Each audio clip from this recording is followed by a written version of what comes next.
Hey, it's Chad and Sarah with Drive the Lightning. Thank you for taking some time. We're really excited about this because we get to talk to Bruce Nelson. Yes. Or as Sarah calls him, the Professor Bruce Nelson. That's right. Now, this is a guy, Sarah, that's been around the world. Yep. He studied the environment. He's been involved in electric vehicle manufacturing and other things.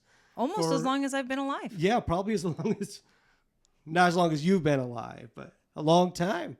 Close. Okay. So we're going to spend some time with Bruce. He's also a brand ambassador for Aptera, and that's how we've gotten to know him. Mm-hmm. And he's going to tell us a little bit more details that maybe some of us didn't know about Aptera. That's right. And we're going to ask him the golden question. What is the future of transportation? I want to know. I want to know. Well, okay, let's go. Let's talk to Bruce. Hey, Bruce, thank you for taking a few minutes with us. We really appreciate your time. It's been a joy getting to know you through email and through conversations on YouTube videos, but now we actually get to sit down face to face. So thank you for this. We appreciate it. We're looking forward to learning something today. Yes. No pressure. No pressure. Well, thank you so much.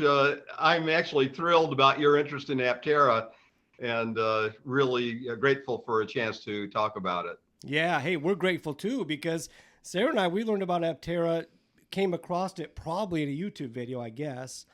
Go to the website, research, go through the whole pre-order process. Then I decided let's make a quick video, and then you contacted us and really kind of starting to fill out our information, and we're even happier now that we pre-ordered. Yeah. Well, and just for the record, he took all of those steps and then was like, look how cool this car is. Do you like it? Good thing I ordered one. And then, then Bruce helped me to convince you that I kind of need to be on board, and I am excited about it. It is really cool and unique. And I don't think we're alone in our interest in Aptera, which is why we're doing this. Yeah. So, Bruce, would you mind telling us just a little bit about your background and what it is that might have attracted you to a car like Aptera, which is just so different? Sure. Probably the first thing I should mention is I've always had an international interest. I studied in Germany for a year, and then I spent 2 years in Iran in the Peace Corps. And after I got married, my wife and I moved to Japan, where we lived for 3 years. Wow. And that's the first time I really got serious about EVs. I worked for a Japanese EV manufacturer called Nippon Yusoki.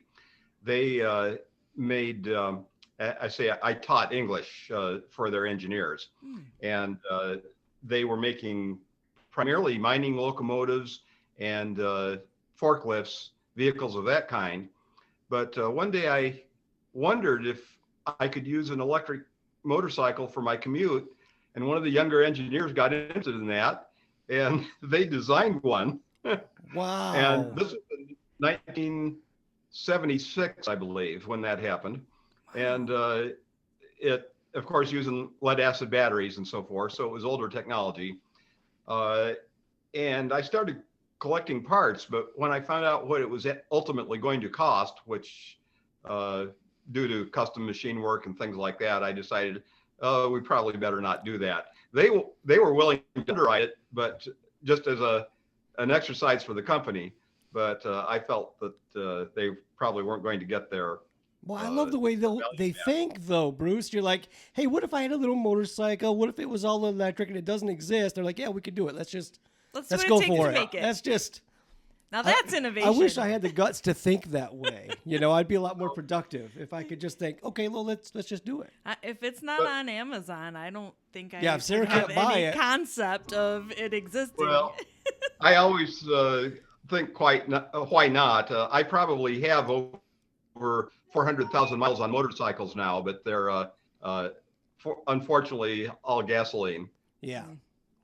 Well, we used to ride motorcycles. We had Yamaha Viragos, the old 750 V twins with the uni suspension and the shaft drive, and that horrible starter. Honda was the only one that seemed could get the starter right, and the Yamaha. I love the shaft drive though. Yeah, you say you don't like shaft drive, or you do like shaft drive? I do. I love it. Yeah. Most of my bikes were BMWs. Okay. Is that what it has? The wheel only attaches from one side of the bracket, right? Single swing arm. Yes, that's right. Swing arm, right? Yeah. Cool. I want to walk back just a second because Okay, do this then. I Let's walk it loved back. when it just clicked in my head when you said that this company is working on making electric powered forklifts. I mean, I'm in Sam's Club and they're driving around in their forklifts. I'm like, they should be electric. There should be no fumes. That's genius. Well, you might be interested.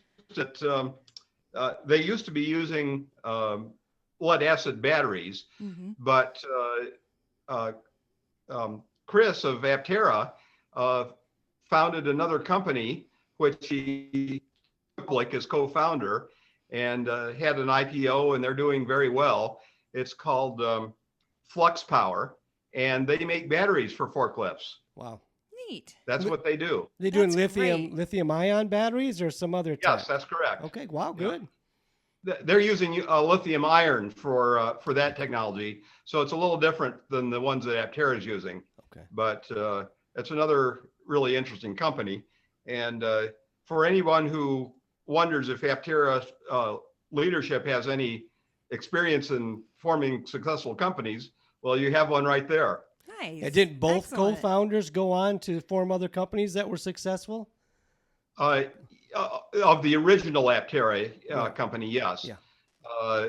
They unfortunately were part of the Idea Lab startup incubator, and the incubator, when they were ready to start production, decided to hire a CEO from Detroit. And then he, with his Detroit background, thought that the original Aptera was too weird and wanted to build a more conventional vehicle. And Google was one of their big investors. And Wow. so he managed to convince them that his idea was better, and was able to kick out both founders in a board coup in 2009.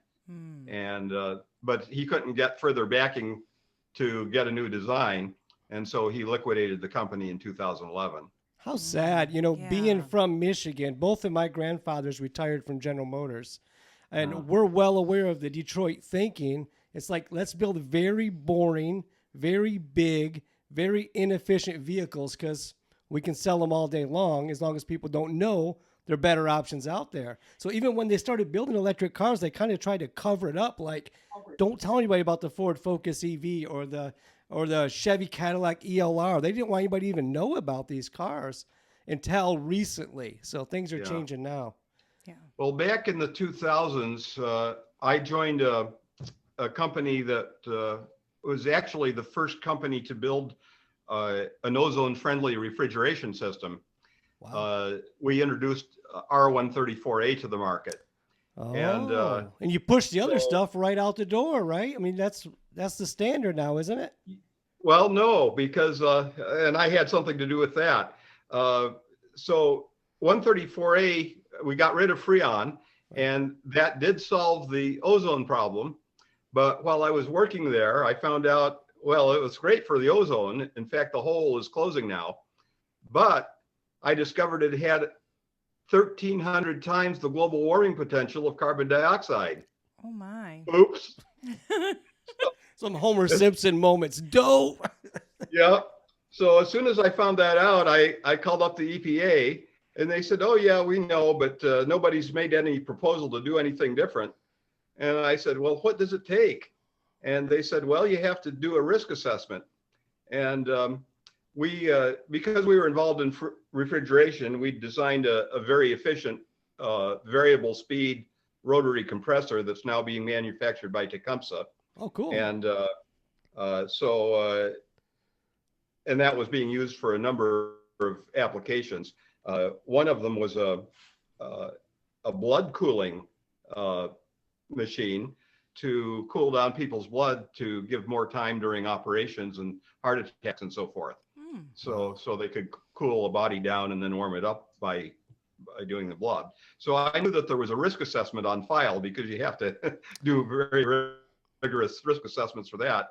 So I went to the file, looked it up, and used that as a model, and spent about 2 weeks building a risk assessment for a refrigeration system using a non-global warming refrigerant. And I sent that in, and I was using propane or butane. And only, of course, the concern was fire. And we used about as much as you'd find in a cigarette lighter. And I was able to, what you do with a risk assessment is you make a spreadsheet and you list all of the possible things that could go wrong, then what you're doing to prevent it from going wrong, and then what's the worst that could happen if you still have a total failure. And so I sent that into the EPA, and they have a program called SNAP, Significant New Alternative Program for Refrigerants. And so it's a formal public document. And they wrote back and said, this is the best one we've ever seen. Wow. Nice. Well, silly me, I used a medical model instead of an environmental model. So it was much more rigorous than what is usually used for those things. Yeah. Oh, they'd also told me that they started at about $100,000, no, about $250,000 to do one. And so, doing it myself, it didn't cost anything. Just time and brain cells, I suppose. Yeah. Good night. So, but even though they had a statutory requirement to give an approval or a disapproval in a year, when I called them back to ask how it was going, they said, well, we're just going to ignore it. And the reason is the politicians are telling us that they don't want to be seen approving a solution for a problem that they don't want to admit exists. Oh, global warming. So, yeah, George Bush was president and they were getting a lot of pressure. So, and then by that time, our company had taken venture capital and they said, we don't want you to push it because we think it would be a distraction from what we really want to do. And by that time, we were getting into building our own EVs, mainly for marine use. But we designed the air conditioning for a number of early EV cars, including the Ford Think. So some of you might remember the Ford Think City car. And there were a number of others that are now footnotes in history. Right. One was the commuter car company, which is still struggling along. They've maybe built 10 or 15 vehicles.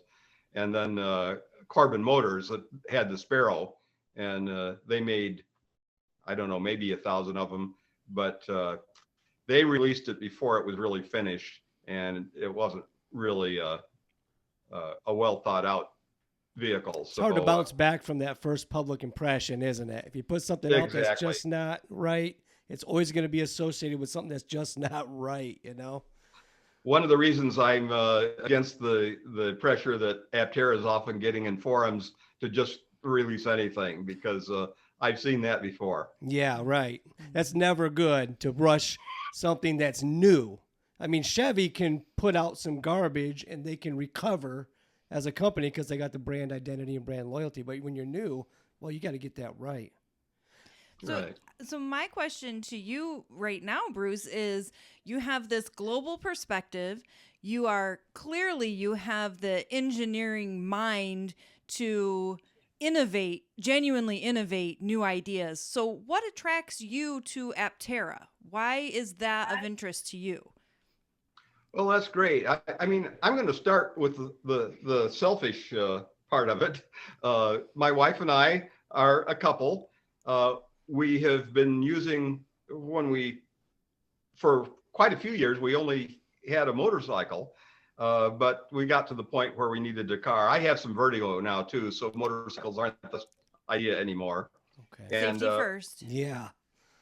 We bought Honda Insight, the Gen 1 Honda Insight, which is a two-place car. And it's actually, the utility is very like Aptera. When we're on the highway, we're getting around, fully loaded, we're getting around 53 miles per gallon, like when we come from California out here. And it's a car we've really enjoyed, but it's a 2001, and it's getting close to the time to get something else. And we feel that the Aptera is going to be an upgrade in almost every single specification. And before Thanksgiving, I wrote Aptera and asked if we could stop by San Diego on our way from San Francisco to Iowa, on the way.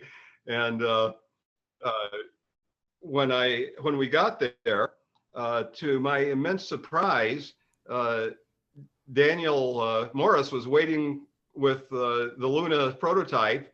He had the others lined up too, and gave both my wife and I rides. Oh, Nice. cool. I'll have to say, for an alpha prototype, which you would normally expect to be really rough, it was absolutely thrilling. The accelerate. This was a 2-wheel motor, not the 3. Okay. And still, the acceleration and the handling performance were better than almost any other thing that I've ridden in. I mean, it's a really thrilling vehicle.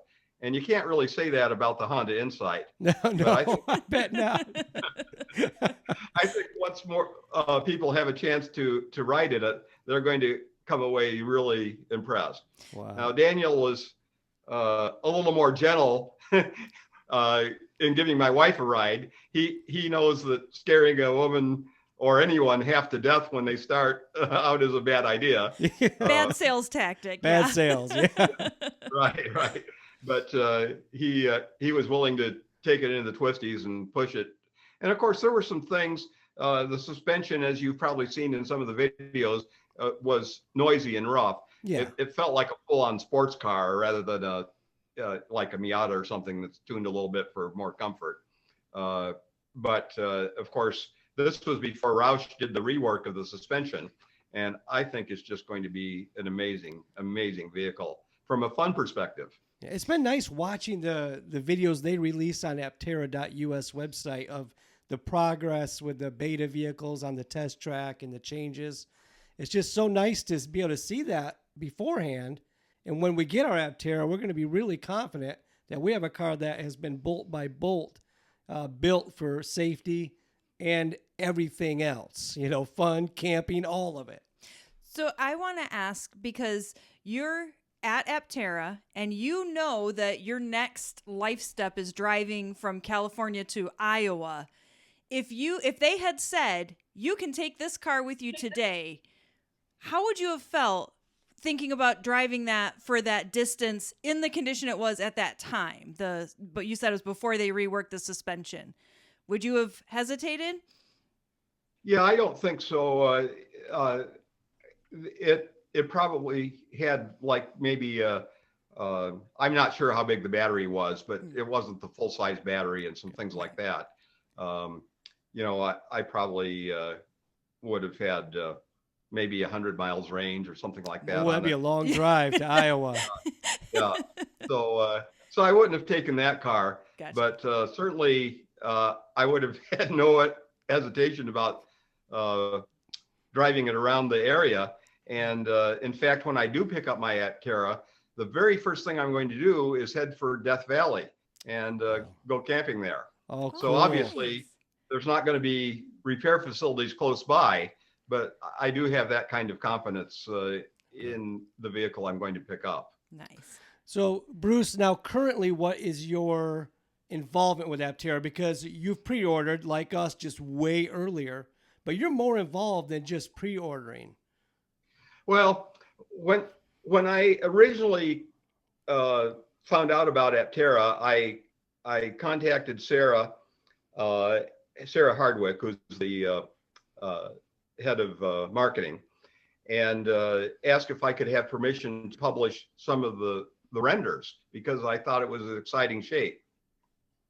And she said yes. And by the way, we're thinking about starting a brand ambassador program. Would you be interested? And so I said yes. So I was a charter member of the brand ambassador program, which has around 500 people all over the world. And then I had a chance to become a small early investor.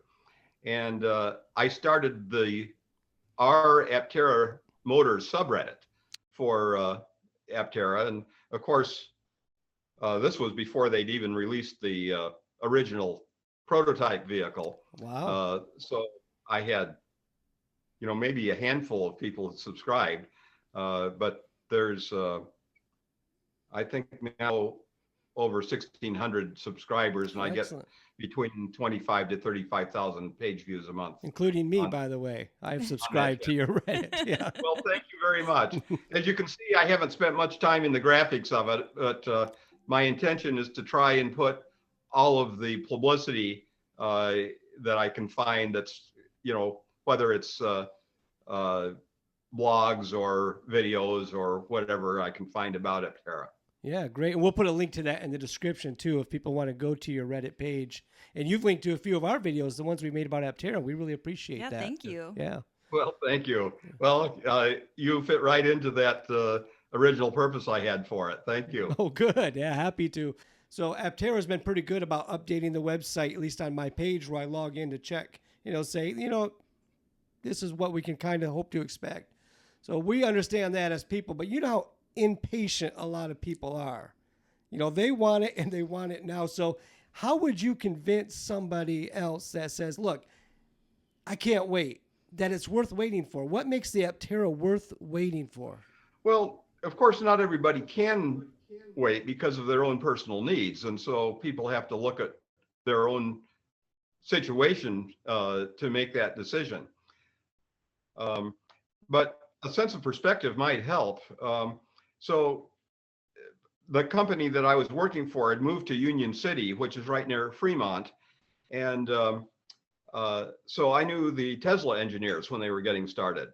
And people should understand it took Tesla 6 years before they got their EV conversion of an existing car, the Lotus Elise, to market. And then, of course, Elon Musk took the first one. But that was a far simpler job than what Aptera is doing, far simpler. And it took them 6 years. So I think Aptera is going to beat that record handily. And they should also remember that the Cybertruck was also started about the same time Aptera reformed. And I think, we don't talk about Cybertruck on this channel because we believe it's like a leprechaun or a unicorn. And we don't get involved in mythology here, Bruce. So. Yeah. Well, I think. No, I'm sorry. Go ahead. Yeah, we know a lot more about Aptera than we do about the Cybertruck at this point. Yeah, right. So a lot of times people get focused in and they don't place the development in the broader context of what other companies are doing. So Tesla ran out of money. And they had to lay off all of their motor engineers, and my company hired them because we were building electric motors at that time. So I got to know them, and we had. So I learned a lot of the inside stories of Tesla. At that time, they could not keep a working transmission in the car. They were giving rides, but every single demo ride they made, they broke the transmission, and they would. Wheel it into the garage, close the door, and had a crew changing the transmission while they gave the next ride. So wow, that was kind of the state. Of course, they weren't publicly telling people like that. No. So Aptera, I think, has been much more open about their process. I'm